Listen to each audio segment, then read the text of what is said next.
Bonjour, bienvenue dans cette troisième épisode, cette troisième journée consacrée aux 12 rituels de Yule. Alors avant de vous présenter ce troisième thème, j'aimerais revenir sur la journée d'hier qui était consacrée au solstice. J'espère en tout cas que vous avez réussi vraiment à vous poser, de vous offrir en tout cas ce temps cadeau, d'avoir accueilli ce matin la lumière qui est revenue à nouveau. Alors vous savez, il est célébré dans certains pays, c'est toujours célébré et c'est ça que je trouve chouette, c'est de retrouver encore ces rituels, cette sacralité et cette magie. Donc en tout cas d'avoir accueilli ce matin la lumière chez vous et puis je l'espère dans vos cœurs. Alors pour cette troisième journée, ce que je vais vous proposer, c'est un thème qui m'est cher également et c'est le thème autour de la sagesse. Alors qu'est-ce que la sagesse ? C'est plein de choses, hein. Être sage, c'est d'abord savoir se connaître, d'accord, avoir une parole juste, avoir le cœur ouvert. Et pour ça, effectivement, ça demande de la connaissance de soi. Donc aller se connecter à sa sagesse, c'est repérer chez soi déjà peut-être tous les aspects positifs qui vous habitent. Donc qui êtes-vous dans vos qualités, dans vos valeurs, qui êtes-vous dans vos forces, mais qui êtes-vous également peut-être dans vos limites, vos axes d'amélioration.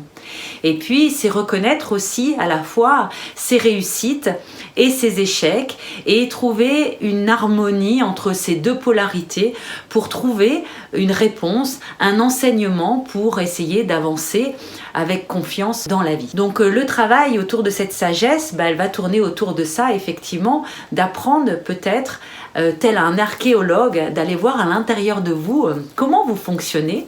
Parce que souvent, les personnes savent très bien se présenter sur les aspects qu'ils ne savent pas faire ou sur les aspects qui sont, on va dire, moyens chez eux, mais ont beaucoup de mal à se mettre en avant et à reconnaître la valeur qu'ils ont et les forces, les talents qu'ils ont. Et donc tout le travail, ça va être effectivement d'aller dans cette introspection et de repérer chez vous tous ces aspects positifs. La sagesse, c'est aussi, je l'ai dit en préambule, l'ouverture du cœur et du coup se connecter à l'émerveillement. L'émerveillement, c'est de repérer la beauté en toute chose. Alors quand je dis repérer la beauté en toute chose, c'est dans la moindre peut-être moindre moment, petit moment de la journée.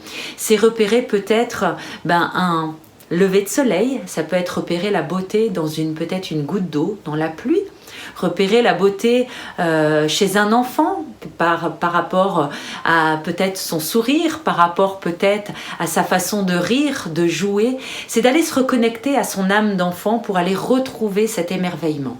Et on verra qu'il y aura une question par rapport à l'émerveillement forcément dans cette sagesse. Voilà, donc je vais vous proposer donc ces quelques questions qui vont tourner autour de cette sagesse. Mais du coup, avant, je vous rappelle un peu le protocole de sacralité, c'est-à-dire donc d'ouvrir votre espace sacré, de vous mettre devant votre autel si vous en avez fait un, et j'ai reçu d'ailleurs quelques photos de personnes qui ont fait de super autels, et du coup je vais peut-être vous demander de partager vos autels pour ceux et celles qui le veulent, parce que j'ai trouvé ça vraiment chouette.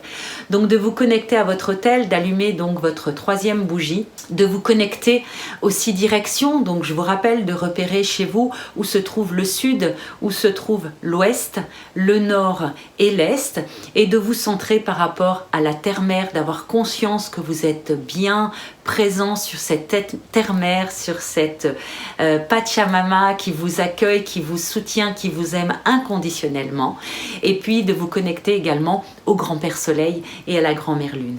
Et dans cet alignement parfait, de prendre votre plaid, de prendre votre beau cahier, votre stylo, et voici les questions que je peux vous proposer, en tout cas ces pistes de réflexion pour avancer sereinement et en confiance dans cette année 2021.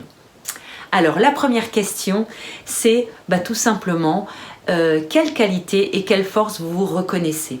Sur quoi vous pouvez vous appuyer et dire voilà, je suis en positif, voilà quelle personne je suis, voilà quelles sont mes valeurs, voilà quelles sont mes qualités et voilà quelles sont mes forces. La deuxième question, c'est justement quelles sont vos ressources, qu'elles soient internes ou externes. qui sont à votre disposition et en tout cas qui vont vous être utiles pour l'atteinte des objectifs que vous êtes peut-être déjà fixés pour 2021. En tout cas, les intentions que vous avez posées pour 2021. Quels sont donc vos retours, vos ressources à la fois internes, mais peut-être aussi vos ressources externes qui vont vous être utiles justement pour aller en confiance vers ces objectifs. La troisième question tourne autour des portes qui se sont peut-être fermées en 2020. Donc réfléchissez à peut-être une porte qui s'est fermée, peut-être un projet qui n'a pas abouti, une relation qui s'est peut-être terminée. Et puis, qu'est-ce que ça va vous apporter? Qu'est-ce que ça vous a peut-être déjà apporté? Et qu'est-ce que selon vous, ça va vous permettre peut-être de faire différemment en 2021? Dès le moment où il y a une porte qui se ferme, il y a toujours derrière une porte qui s'ouvre. À nous de l'entrouvrir et d'avoir la curiosité d'aller voir ce qu'il y a derrière. La question suivante tourne autour justement de l'émerveillement. D'aller vous connecter à votre enfant intérieur et justement posez-vous la question, qu'est-ce qui vous émerveille dans la vie?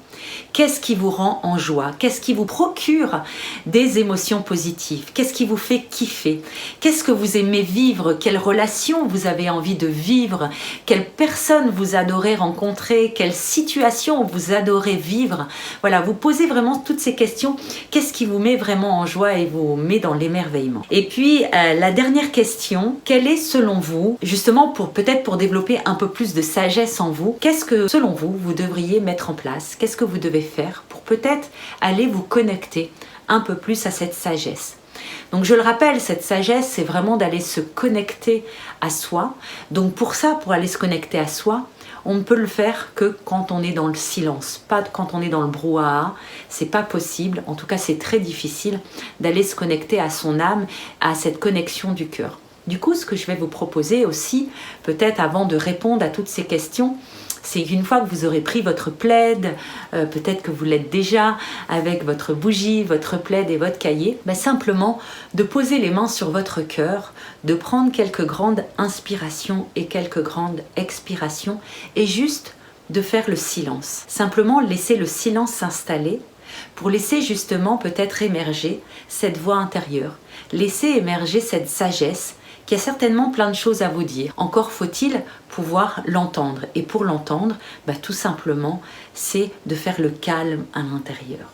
Alors prenez ce moment, peut-être 1 minute, 2 minutes, 5 minutes, à vous de voir ce qui est agréable, ce qui est confortable pour vous, et de réfléchir, enfin même pas réfléchir, juste de vous connecter à ce cœur, de laisser émerger cette sagesse, cette voix intérieure, et puis simplement peut-être après de prendre votre cahier, votre stylo et de venir noter ce qui vous est venu. En tout cas, de laisser cette voix intérieure vous parler et à vous de l'écouter dans le silence. Voilà pour cette 3e journée. Je vous souhaite vraiment encore une fois une belle connexion avec vous-même, un beau rendez-vous avec vous, avec votre cœur, avec votre sagesse.